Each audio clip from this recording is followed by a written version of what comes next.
মানে এত সুন্দর সুন্দর বাচ্চাগুলোকে রেখে ওর মাটা যেতে পারলো কিভাবে? ওর বাবাটা আসেও না, না খোঁজ খবর কিচ্ছু নেয় না।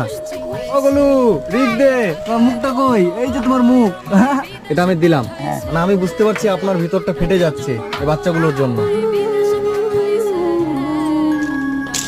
তোমার নাম কি? রিক দে। রিক দে। আর তোমার নাম? আরোহী দে। তোমার নাম? আরাধ্যা দে। এগুলো কে? এ গেল আমার নাতির মাইয়ে। আচ্ছা আচ্ছা, আপনার কাছে থাকে? হ্যাঁ আমার কাছে তাই 4 বছর ধরে। এদের বাবা মা? এর মা চলে গেছে একটা লোকের সাথে। ও, এর মা পালিয়ে চলে গেছে? হ্যাঁ 4 বছর ধরে খেলাই আমার ধরেই খায় ওরা। আচ্ছা আচ্ছা, আপনি এদেরকে দেখেন? হ্যাঁ এর বাবা 4 বছর থেকে কিছু দেয় না? না। আর এর মা অন্য লোককে বিয়ে করে নিছে? হ্যাঁ চলে গেছে সেই জায়গায় নাই। এরা যে জায়গায় ভাড়া ছিল হ্যাঁ সেই জায়গাতে মানে ওই যে ওর মার ঘর এরা ছিল, হ্যাঁ। আর এই গেল ভাড়াইতে তার সাথে চলে ও গেছে। ভাড়াটিয়ার সাথে চলে গেছে? হ্যাঁ। আচ্ছা আচ্ছা আচ্ছা আচ্ছা। এরা কি পড়াশোনা করে এখন? হ্যাঁ এই তো নেপালে ভর্তি দিয়ে আইছে এই যে তোমার